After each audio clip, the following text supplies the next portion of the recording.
дня, шановні. Good morning, esteemed colleagues.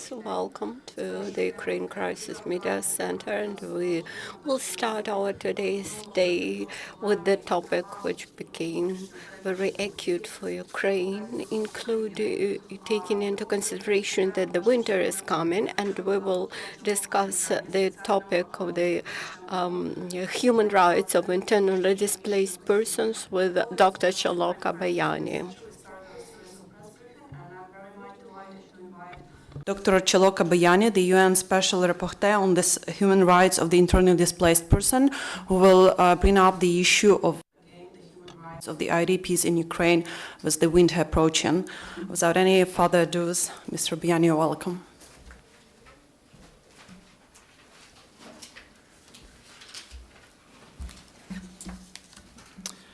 Thank you very much for your kind introduction.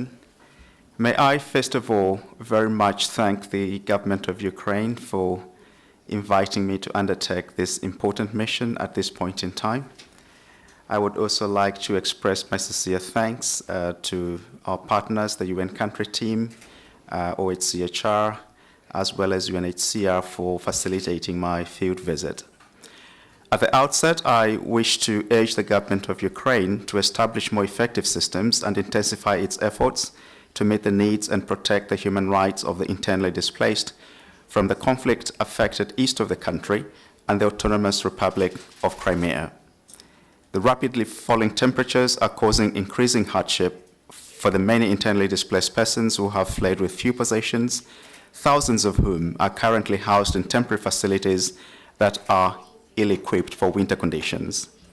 The Ukrainian government must exercise primary responsibility and act urgently to alleviate the severity of the challenges facing thousands of women, men, and children with little prospect of safe return to their homes before winter sets in.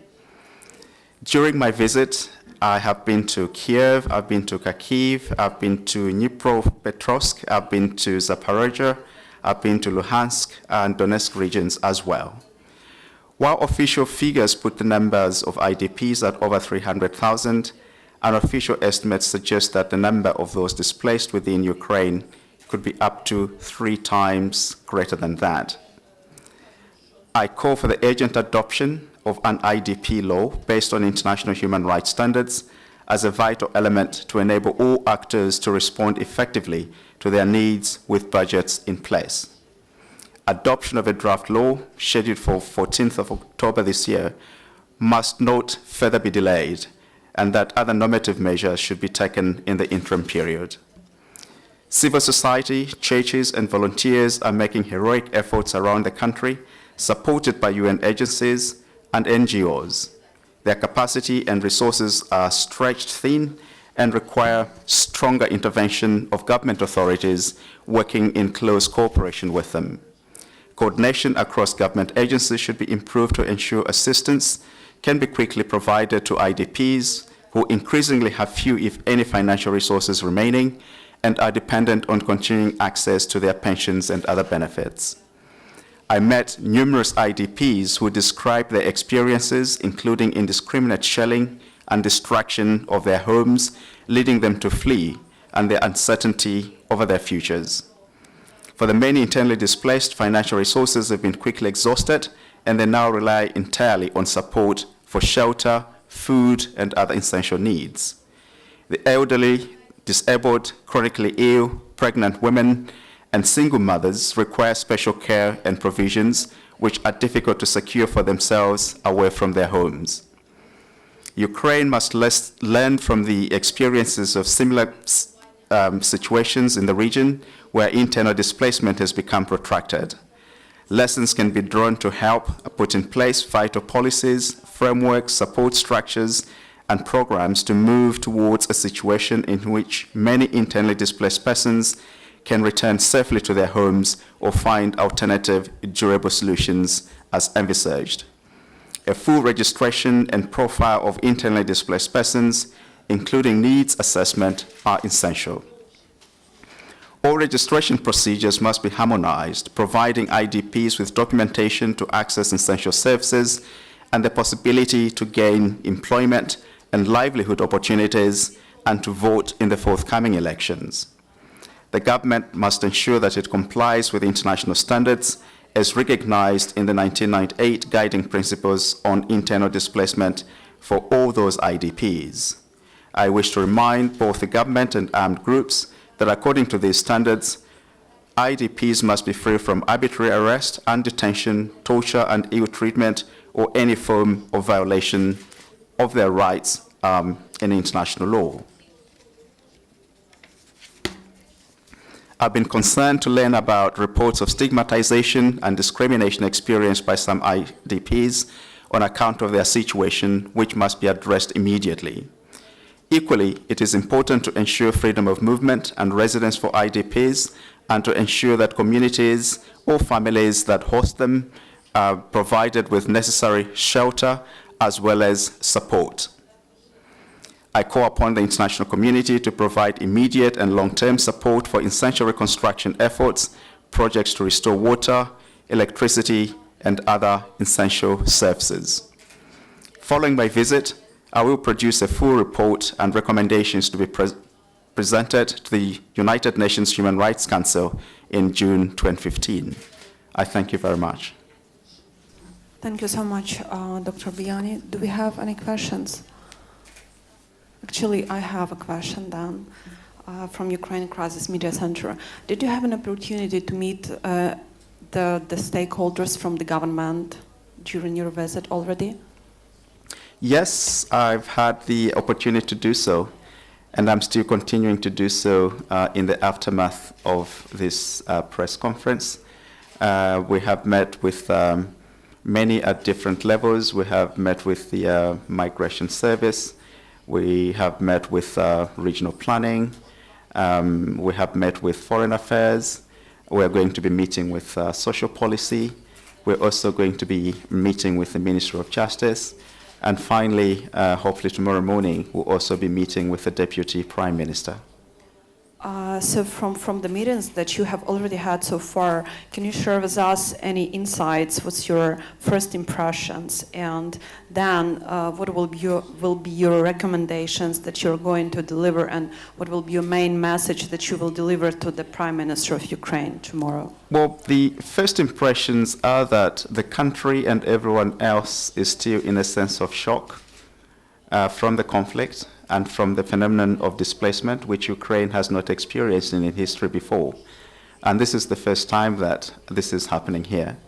So there's a sense of, I think, anxiety, a sense of just things being paralyzed, a lack of preparedness, and these are some of the main things that I've been addressing.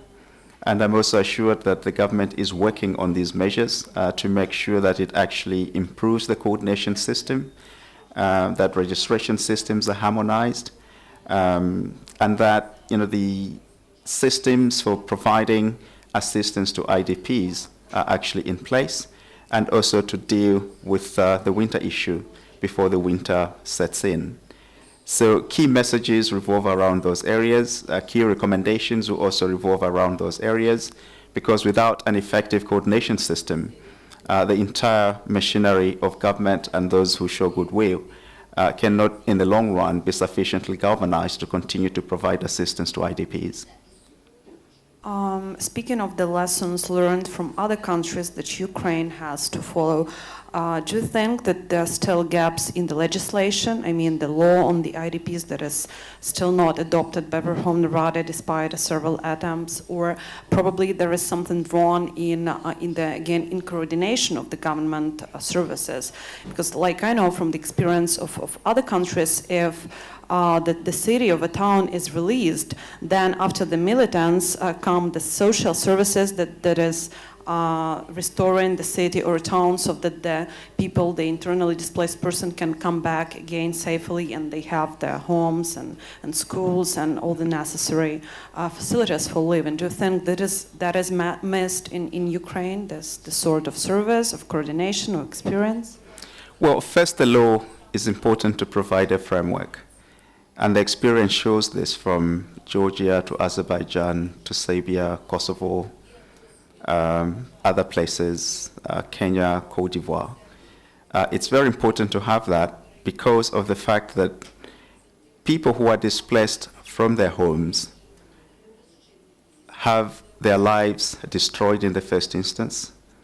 And it's very important to immediately create a system that responds to their needs, that protects them in terms of their human rights, and that also aligns the entire government machinery together with partners, civil society, and others to move effectively towards providing protection, for them. And so far as I can tell, the law does meet international standards. It's very much extrapolated from the Georgian experience. It should not be exclusively oriented towards persons from the occupied territory, as the title suggests, but it must be open-ended in relation to all IDPs in the country.